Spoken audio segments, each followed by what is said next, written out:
हरे कृष्णा। आइए आज हम गीता जी के चौथे अध्याय के 40वें श्लोक की विस्तृत व्याख्या करेंगे।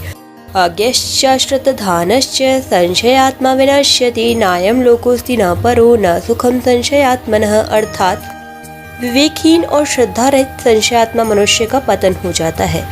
ऐसे संशयात्मा मनुष्य के लिए न तो यह लोक हितकारक है, न परलोक हितकारक है और न सुख ही है।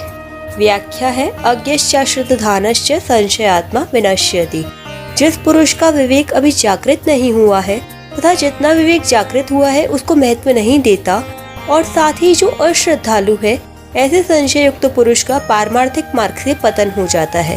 कारण कि संशय युक्त पुरुष की अपनी बुद्धि तो प्राकृत शिक्षा रहित है और दूसरे की बात का आदर नहीं करता। फिर ऐसे पुरुष के संशय कैसे नष्ट हो सकते हैं और संशय नष्ट हुए बिना उसकी उन्नति भी कैसे हो सकती है। अलग अलग बातों को सुनने से यह ठीक है या वह ठीक है, इस प्रकार संदेह युक्त पुरुष का नाम संशय आत्मा है।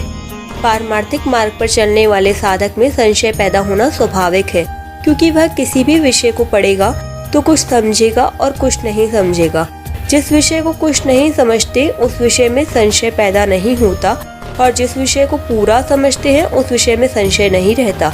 अतः संशय सदा अधूरे ज्ञान में ही पैदा होता है, इसी को अज्ञान कहते हैं। इसलिए संशय का उत्पन्न होना हानिकारक नहीं है, प्रत्युत संशय को बनाए रखना और उसे दूर करने की चेष्टा न करना ही हानिकारक है। संशय को दूर करने की चेष्टा न करने पर वह संशय ही सिद्धांत बन जाता है।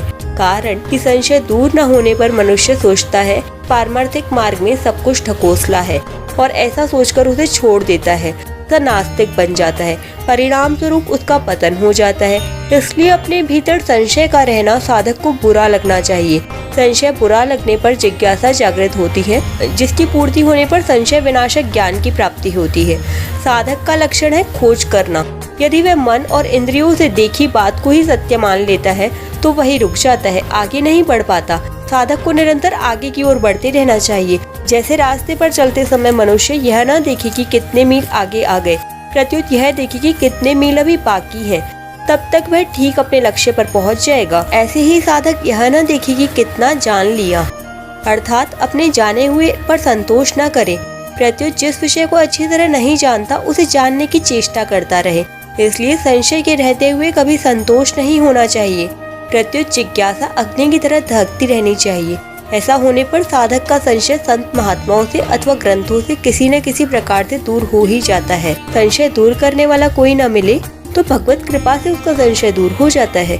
यह विशेष बात यह है कि जीवात्मा परमात्मा का अंश है, ममैवांशो जीवलोके। इसलिए जब उसमें अपने अंशी परमात्मा को प्राप्त करने की भूख जागृत होती है और उसकी पूर्ति न होने का दुख होता है, तब उस दुख को भगवान सह नहीं सकते, अतः उसकी पूर्ति भगवान स्वतः करते हैं। ऐसे ही जब साधक को अपने भीतर स्थित संशय से व्याकुलता या दुख होता है, तब वह दुख भगवान को असह्य होता है। संशय दूर करने के लिए भगवान से प्रार्थना नहीं करनी पड़ती, प्रत्युत जिस संशय को लेकर साधक को दुख हो रहा है उस संशय को दूर करके भगवान स्वतः उसका वह दुख मिटा देते हैं। संशयात्मा पुरुष की एक पुकार होती है जो स्वतः भगवान तक पहुंच जाती है। संशय के कारण साधक की वास्तविक उन्नति रुक जाती है, इसलिए संशय दूर करने में ही उसका हित है। भगवान प्राणी मात्र के सुहृद है, सुहृदम सर्वभूतानाम। इसलिए जिस संशय को लेकर मनुष्य व्याकुल होता है और वह व्याकुलता उसे असह्य हो जाती है, तो भगवान उस संशय को किसी भी रीति उपाय से दूर कर देते हैं। गलती यही होती है कि मनुष्य जितना जान लेता है उसी को पूरा समझकर अभिमान कर लेता है कि मैं ठीक जानता हूँ। यह अभिमान महान पतन करने वाला हो जाता है। नायम लोकोस्ति न परो न सुखम संशयात्मनः। इस श्लोक में ऐसे संशयात्मा मनुष्य का वर्णन है जो अज्ञ और अश्रद्धालु है। तात्पर्य है कि भीतर संशय रहने पर भी उस मनुष्य की न तो अपनी विवेकवती बुद्धि है और न वह दूसरे की बात ही मानता है। इसलिए उस संशयात्मा मनुष्य का पतन हो जाता है। के लिए न यह लोक है, न परलोक है और न सुख ही है। संशयात्मा मनुष्य का इस श्लोक में व्यवहार बिगड़ जाता है, कारण कि वह प्रत्येक विषय में संशय करता है, जैसे यह आदमी ठीक है या बेठीक है, भोजन ठीक है या नहीं है, इसमें मेरा हित है या अहित है आदि। उस संशयात्मा मनुष्य को परलोक में भी कल्याण की प्राप्ति नहीं होती, क्योंकि कल्याण में निश्चयात्मिका बुद्धि की आवश्यकता होती है और संशय आत्मा मनुष्य दुविधा में रहने के कारण कोई एक निश्चय नहीं कर सकता, जैसे जप करूं या स्वाध्याय करूं, संसार का काम करूं या परमात्मा प्राप्ति करूं आदि। भीतर संशय भरे रहने के कारण उसके मन में भी सुख शांति नहीं रहती। इसलिए विवेकवती बुद्धि और श्रद्धा के द्वारा संशय को अवश्य ही मिटा देना चाहिए। दो अलग अलग बातों को पढ़ने सुनने से संशय पैदा होता है। वह संशय या तो विवेक विचार के द्वारा दूर हो सकता है या शास्त्र तथा संत महापुरुषों की बातों को श्रद्धा पूर्वक मानने से। इसलिए संशय युक्त पुरुष में यदि अज्ञता है तो वह विवेक विचार को बढ़ाए और यदि अश्रद्धा है तो श्रद्धा को बढ़ाए, क्योंकि इन दोनों में से किसी एक को विशेषता से अपनाए बिना संशय दूर नहीं होता। यहाँ परिशिष्ट भाव यह है कि ज्ञान हो तो संशय मिट जाता है, ज्ञान संच्छिन्न संशयम, और श्रद्धा हो तो संशय भी मिट जाता है, श्रद्धावान लभते ज्ञानम। परंतु ज्ञान और श्रद्धा ये दोनों ही न हो तो संशय नहीं मिट सकता।